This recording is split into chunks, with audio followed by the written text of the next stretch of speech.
दोस्तों, क्या आप यकीन करेंगे कि जिस रावण को हम अहंकारी दानव कहते हैं, उसी ने एक बार धरती पर जन्मी अपनी बेटी को समुंदर में फेंक दिया था?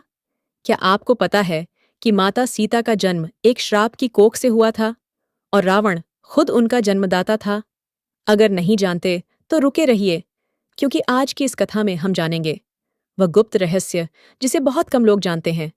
जानेंगे रावण, मंदोदरी और माता सीता के जन्म की वह कहानी जिसे सुनकर आप कह उठेंगे, हे भगवान, यह सच है? क्या कथा आरंभ होती है। एक श्राप से एक राक्षसी की कोख से जन्म लेती है। एक देवी बहुत समय पहले, जब लंका सोने से भी ज्यादा कीमती मानी जाती थी, वहां रावण राज करता था। रावण की रानी मंदोदरी थी, जो खुद मायावी मायासुर की बेटी थी।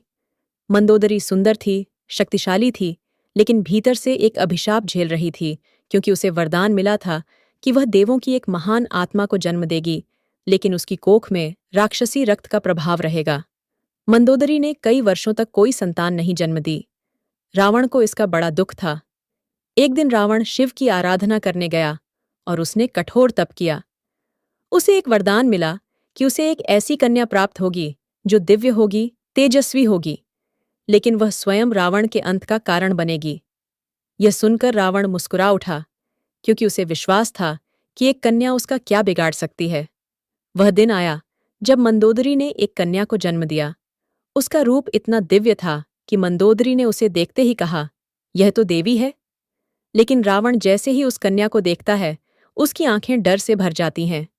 उसे अपनी तपस्या का वह वरदान याद आता है और एक भविष्यवाणी भी, कि एक कन्या तेरी पुत्री बनकर जन्म लेगी और वहीं तेरा सर्वनाश करेगी। रावण चौंक जाता है। वह उस बच्ची की आंखों में देखता है और महसूस करता है कि यह कोई साधारण नहीं, यह देवी है। इसमें ब्रह्मा, विष्णु, महेश तीनों की शक्ति है। रावण एक क्षण के लिए सोचता है कि इस कन्या को पालकर शक्ति का विस्तार करें, लेकिन अगले ही पल उसे वह श्राप याद आता है जिसमें कहा गया था, जिस दिन तू इस कन्या को अपनाएगा, उसी दिन से तेरा पतन शुरू हो जाएगा। रावण कांप जाता है और बिना किसी से कहे उस नवजात कन्या को उठाकर ले जाता है, लंका के उस तट पर जहां समुंदर विकराल लहरों से गरज रहा था। फेंक दी गई देवी समुंदर में, पर सागर ने उन्हें अपनाया। रावण ने कहा, तू मेरी नहीं हो सकती, तू मेरे अंत का कारण बनकर जन्मी है। जा, अब इस संसार में कोई और तुझे अपना बनाए। और उसने उस दिव्य कन्या को उठाकर समुंदर में फेंक दिया। मंदोदरी चीखती रही, ये क्या कर रहे हो रावण? वह हमारी संतान है, वह देवी है। पर रावण ने कहा, नहीं मंदोदरी, वह देवी नहीं, प्रलय है मेरे लिए। पर क्या समुंदर देवी को डुबो सकता था? समुंदर मैं नहीं। समुंदर ने उसे अपनी लहरों में समेट लिया। कहा जाता है कि नागों ने उसे सुरक्षित रखा और बाद में धरती ने उसे जनक भूमि में हल की नोक से प्राप्त कराया। जनक को कोई संतान नहीं थी। वह प्रतिदिन शिव का जला अभिषेक करते थे और प्रजा की भलाई के लिए धरती जोतते थे। एक दिन जब उन्होंने हल चलाया तो धरती से एक कन्या निकली जो मुस्कुरा रही थी और एक दिव्य तेज उसके चारों ओर था। जनक ने कहा, यह तो देवी है। और तभी आकाशवाणी हुई, यह धरती पुत्री है जो रावण के पाप को समाप्त करने के लिए जन्मी है। जनक ने उस कन्या का नाम रखा सीता, क्योंकि वह शीत हल के फाल से प्राप्त हुई थी। आखिर कौन थी माता सीता? वास्तव में अब आपको जानकर आश्चर्य होगा कि कुछ धार्मिक ग्रंथों के अनुसार माता सीता कोई और नहीं, रावण और मंदोदरी की संतान थीं। लेकिन यह बात जनक के मन में कभी नहीं आई। उनके लिए वह केवल धरती की बेटी थी। पर इस रहस्य को खुद विष्णु जानते थे। इसीलिए उन्होंने राम रूप में अवतार लिया, क्योंकि रावण को कोई आम योद्धा नहीं हरा सकता था। उसे मारने के लिए शिव की शक्ति वाली सीता और विष्णु की शक्ति वाले राम का मिलन जरूरी था। आपके मन में सवाल आ रहा होगा, अगर रावण जानता था कि यह कन्या उसके अंत का कारण बनेगी, तो उसने मार क्यों नहीं दिया? क्योंकि वह कन्या कोई साधारण कन्या नहीं थी। वह त्रिदेवों की सम्मिलित शक्ति थी।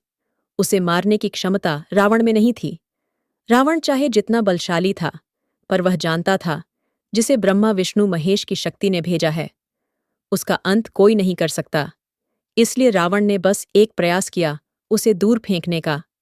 पर विधि का विधान देखिए। वही कन्या फिर राम के साथ विवाह कर रावण की लंका में पहुंची और उसे नाश किया।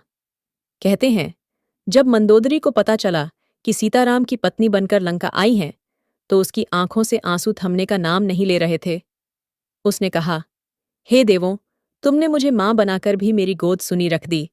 सीता को देखकर उसका हृदय रो पड़ा, क्योंकि उसे लगा जैसे उसकी अपनी बेटी सामने खड़ी है, लेकिन वह कुछ बोल नहीं पाई। वह जानती थी कि यही काल है जो रावण को समाप्त करेगा।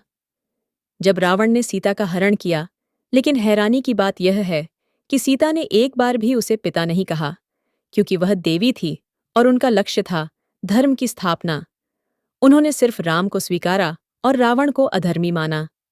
जब रावण ने सीता का हरण किया तो वह उन्हें लंका ले गया, लेकिन पूरे रास्ते में और अशोक वाटिका में रहने के दौरान सीता ने एक बार भी उसे पिता पालक या कोई सम्मानजनक संबोधन नहीं दिया। क्यों? क्योंकि वह जानती थी कि वह धर्म के विरुद्ध है। वह जानती थी कि रावण ने उन्हें जबरदस्ती लाया है, जैसे उसने अहंकारवश अन्य स्त्रियों को भी अपनी कामनाओं का शिकार बनाया। सीता ने रावण को केवल अधर्मी, अनुचित और मर्यादा भंग करने वाला ही कहा। उन्होंने चेतावनी दी, यदि तू मुझे छूता है तो भस्म हो जाएगा। मैं राम की पत्नी हूं और तुझ जैसे राक्षस के लिए अग्नि समान हूं। उन्होंने स्पष्ट कर दिया, रावण, तू चाहे जो भी रहा हो, पर आज तू अधर्म के मार्ग पर है। तू मेरा जनक नहीं, तू मेरा अपहरण करता है। माता सीता का जीवन ही धर्म का प्रतीक है। उन्होंने पृथ्वी से जन्म लेकर यह दिखाया कि कभी-कभी अधर्म के परिणामों से ही धर्म उत्पन्न होता है।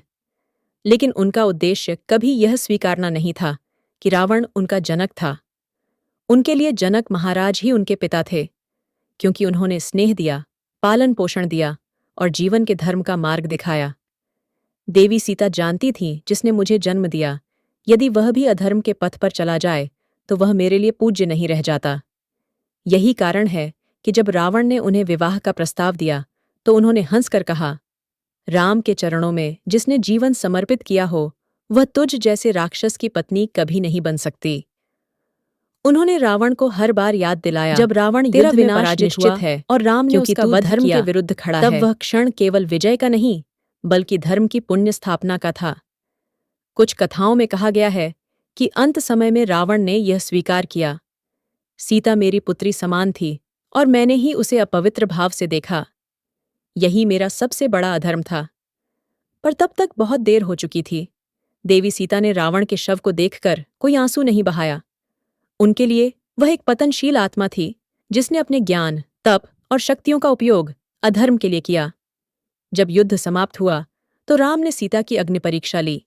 कई आलोचक इसे अन्याय मानते हैं, लेकिन देवी सीता जानती थी, जिसने धर्म के लिए जन्म लिया है उसे हर अग्नि से गुजरना होता है।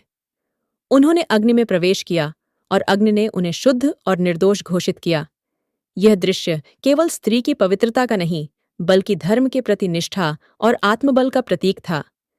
सीता देवी थी न केवल राम की पत्नी, बल्कि धर्म की परिभाषा। उन्होंने जन्म लिया अधर्म के परिणाम स्वरूप, लेकिन कभी उस अधर्म को स्वीकार नहीं किया। उन्होंने यह सिखाया, जिसने हमें जन्म दिया हो, यदि वह अधर्म का मार्ग अपनाए तो उसका त्याग ही सच्चा धर्म है।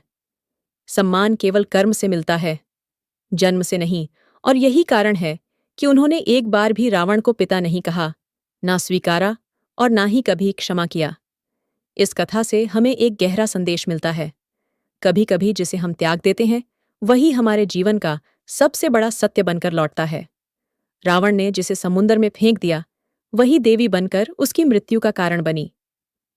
प्यारे दर्शक बंधु, अगर आपको यह रहस्यमयी धार्मिक कथा दिल से पसंद आई, अगर आपने कुछ नया सीखा, तो इस वीडियो को लाइक जरूर करें, कमेंट में जय सीता मैया की लिखें और हमारे चैनल को सब्सक्राइब करना ना भूलें, ताकि हम आपके लिए ऐसे ही रहस्यमयी और ज्ञानवर्धक कथाएं लाते रहें। धन्यवाद।